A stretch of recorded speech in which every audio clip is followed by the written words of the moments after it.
pansamantala nilagyan ko muna yung aking malunggay na pula dito sa harap. Dito sa dating nalalagyan ng ano yung cane raid, saka yung mga naglalakihan na Persian Shield. Ayan. Naalis ko na siya, kaya ito na yung itsura niya. So, later gaganda pa ito kasi hindi pa naman ako tapos, but pinapakita ko muna yung partial. So, yung ilalim ka from D, nilagyan ko muna ng ano, yung mga mayana. Ayan, tinaniman ko siya ng mayana.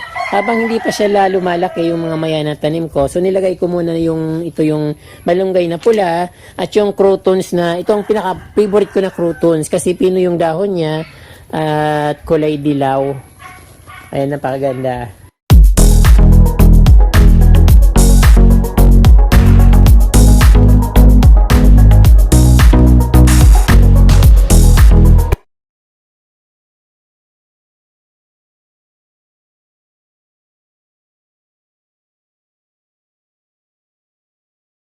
Hello mga kapramli, magandang araw sa inyong lahat. At ito ngayon, sisimulan ko ng baklasin yung mga yung mga nag-area na halaman dito.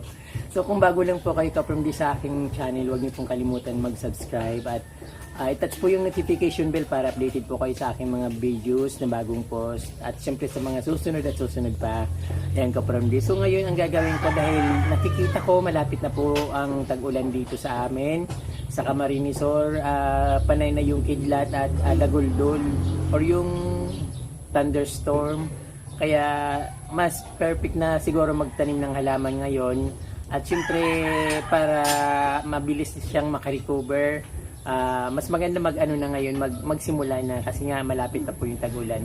So yung gagawin ko dahil masyado nang masukal yung garden ko dito sa harap ay babawasan ko po. So yung iba tatanggalin ko na kasi masyadong makapal.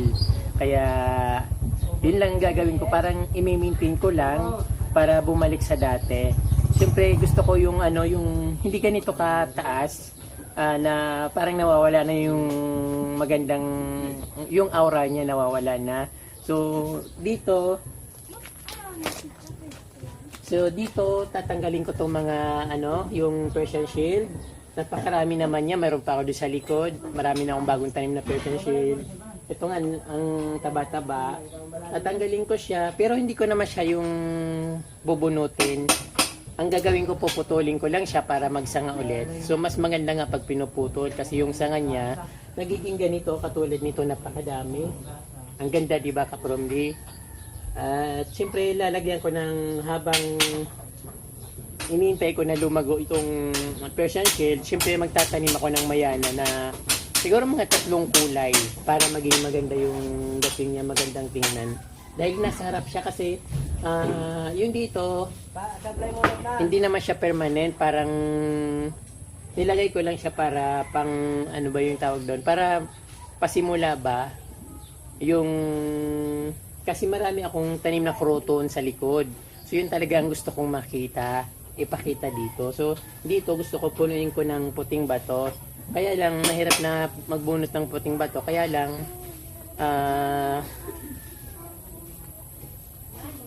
kaya nilagyan ko na lang muna ng mga halaman na na Persian Shield na makulay. Kaso lang nag-over na sila. So kaya tatanggalin ko muna para mawala at papalitan ko mas maliit at mas madaling i-care. Ayun kapromdi. So tumataas na yung araw, kailangan masimulan ko na kasi mamaya mainit na naman.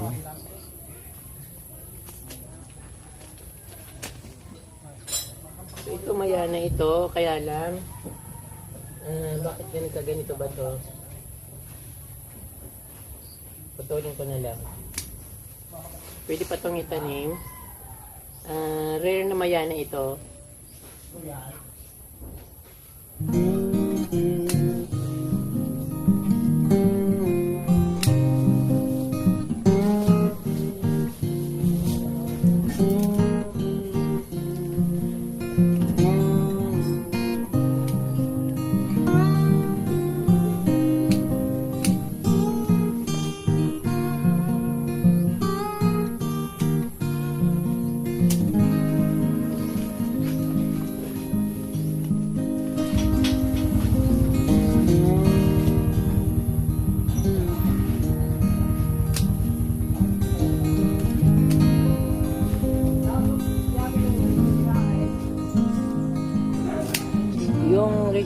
King Reed. Gusto ko na siyang tanggalin. Although nakita niyo yung kaprom di sobrang taba niya. Oh. Napakaganda niya. Kaya lang sobrang napakabilis mag-spread ng laman niya. Bali, madaling tumubo katulad nito hanggang doon. No? Natalo niya na yung mga halaman na iba.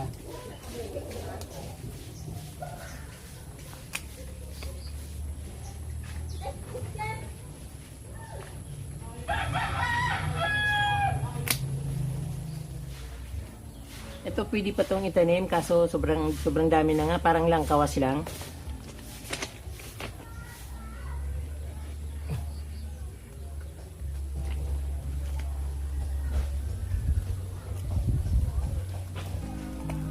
Ay grabe ang tibay.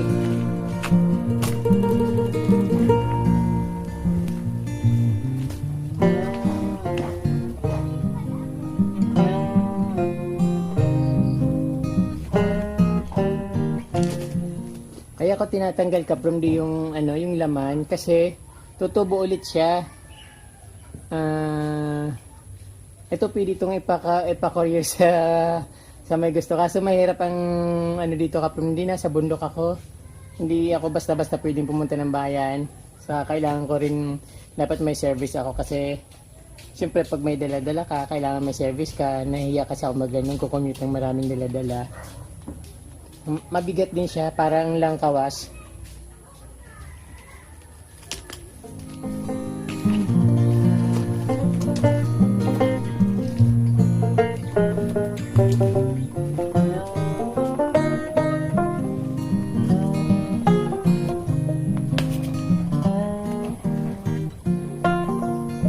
Taba?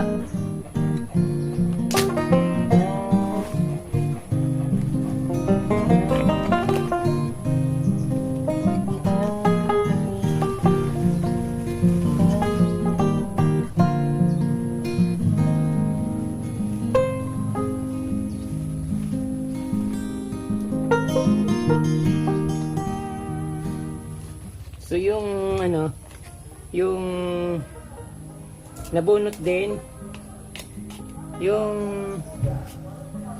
tawag dito Christian Shield, pero lulubog ko lang siya.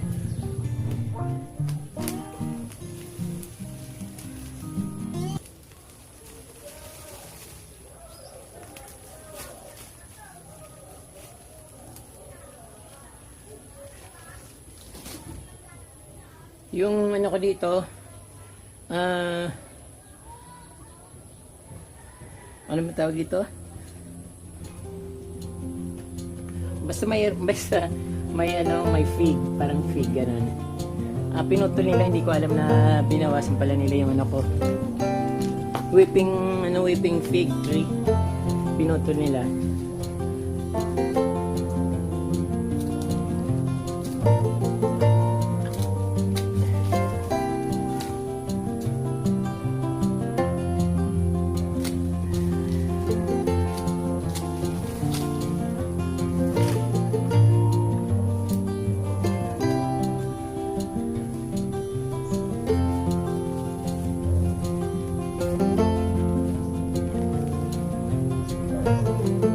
Putulin ko na nga ito.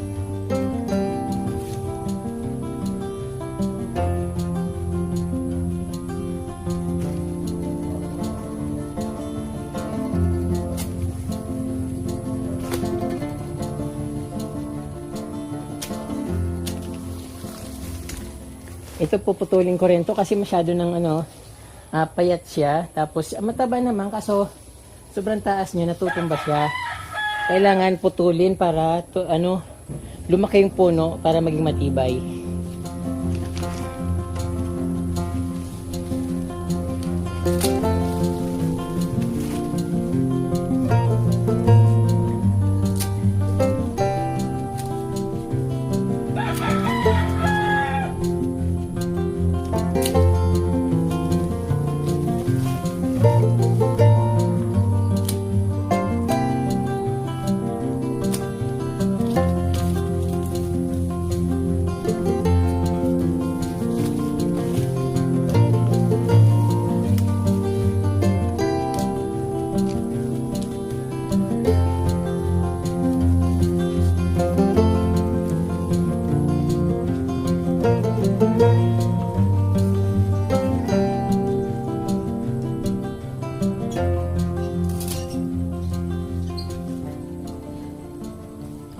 Ito na mga kapromdi, medyo lumuwag na ng konti.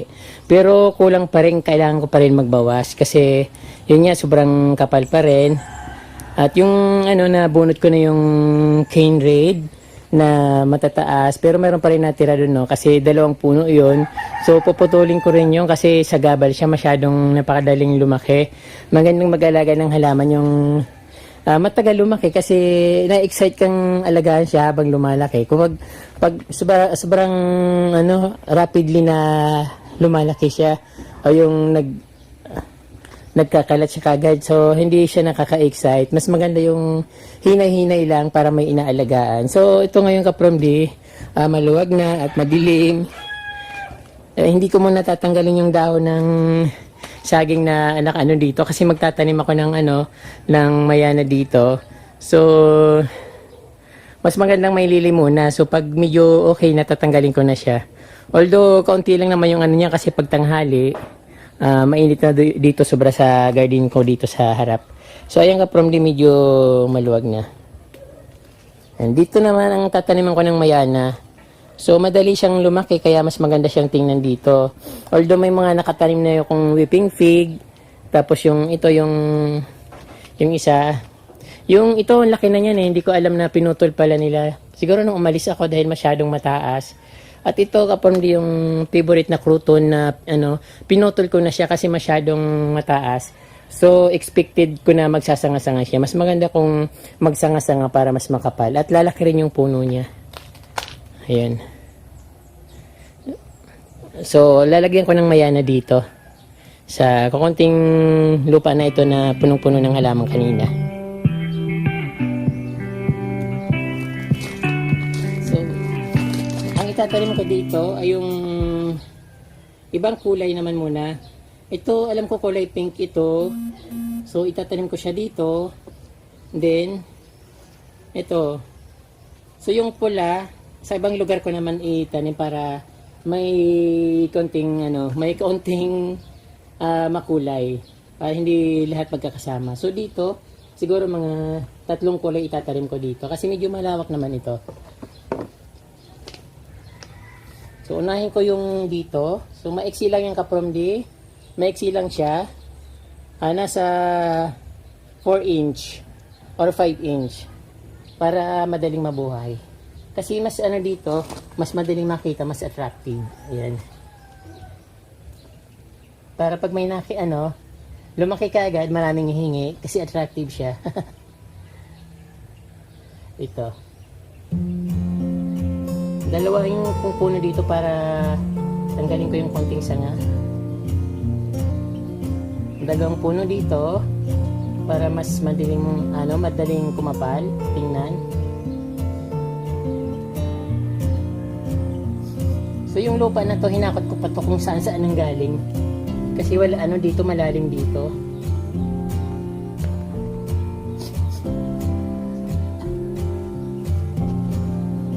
At dito yung kulay, ano bang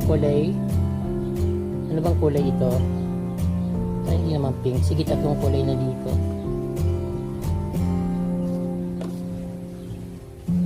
Ito pala, mayroon pa pala 3 dyan. Tapos dito.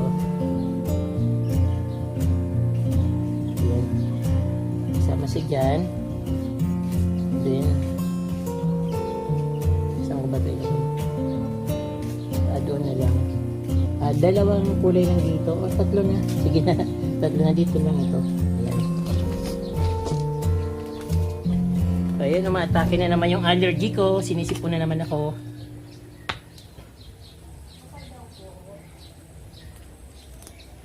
So mas magandang alagaan kapromdi yung mayana kasi hindi siya alagain. Madali mo siyang pagandahin, madali mong itrim. Hindi katulad ng iba na sobrang lumalaki, tapos mahirap din pagandahin. Ito konting konting alaga lang. Sa simula lang alagaan mo, pag bandang huli okay na.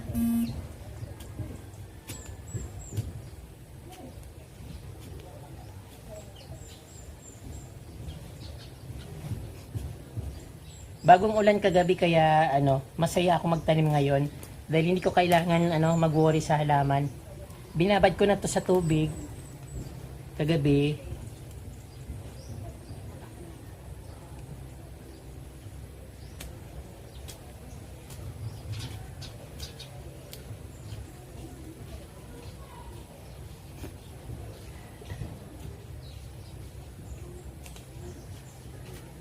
So, ayun.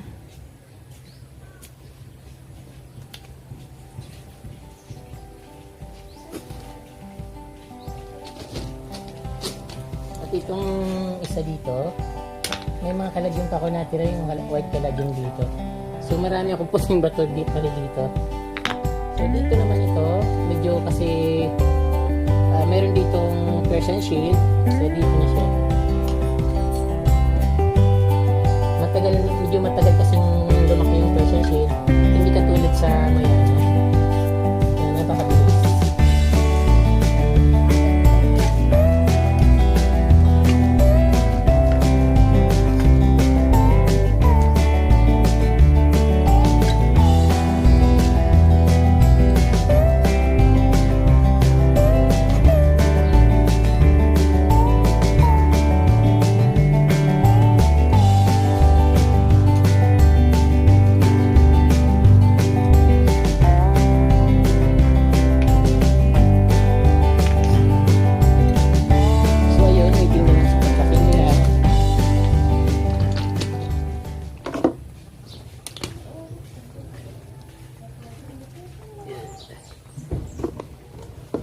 Siyempre, babalik ko yung mga bato-bato at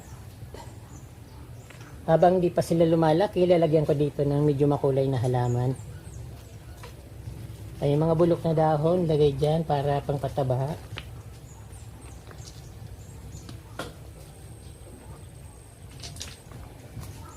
Yun.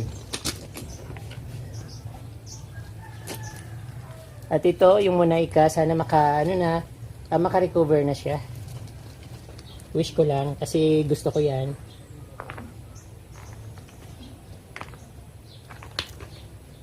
So pag dating ng tag-ulan, mamumulot ulit ako ng mga puting bato. So dito ko muna to.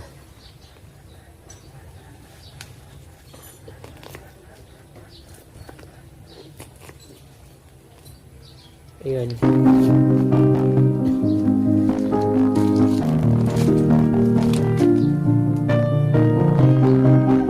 Ito mga kapromdi yung nasa harap ng kubo. Medyo na-restore ko na yung medyo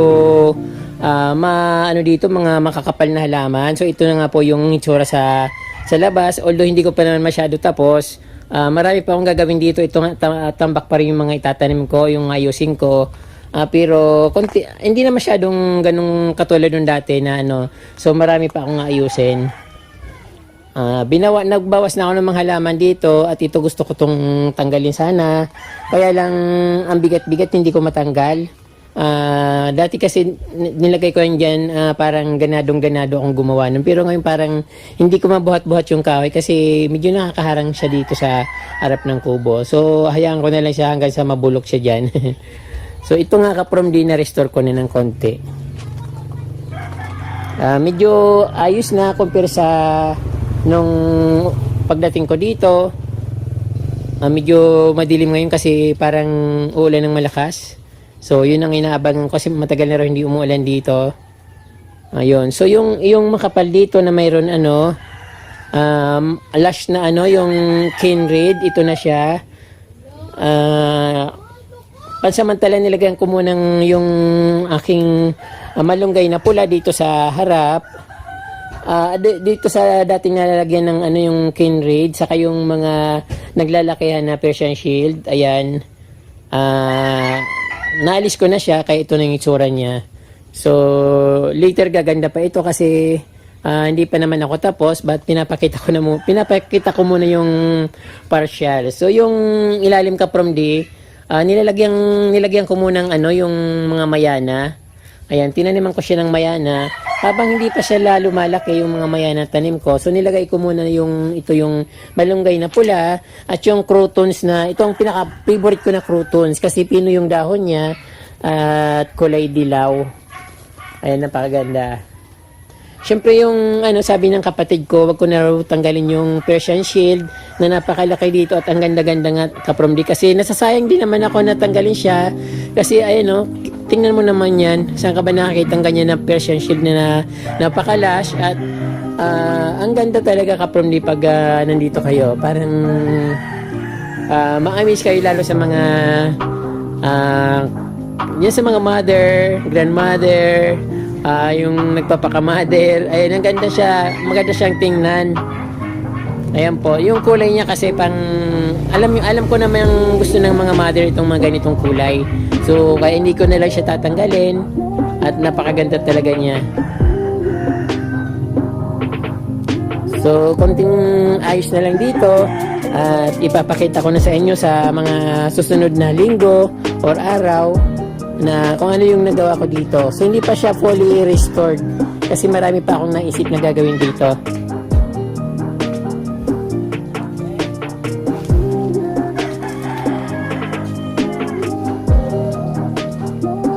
Ayan, yung ko dito, binawasan ko kasi nainis ako sa sobrang lapad.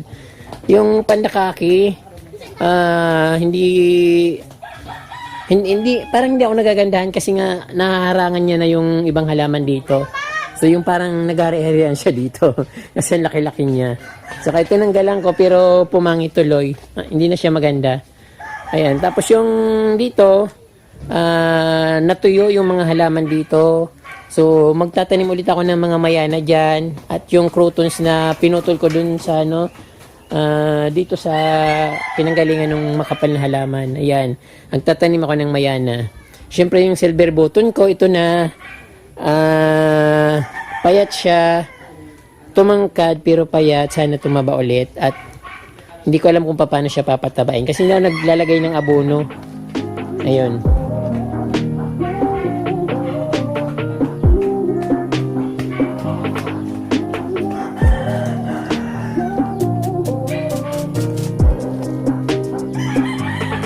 Siyempre yung kubo ko, ayun.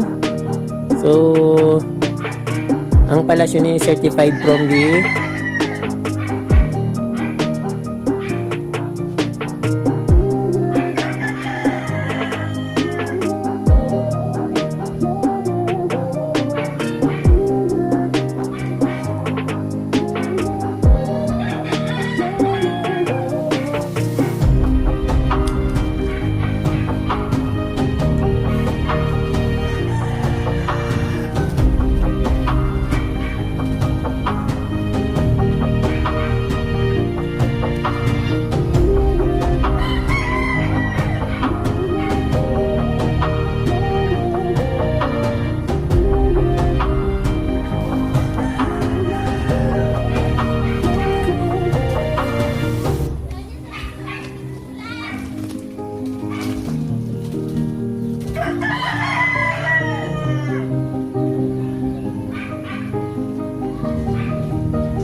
ayun po mga kaprogdi, may babatiin po muna ako ng happy birthday kay Miss Gima Ismilon.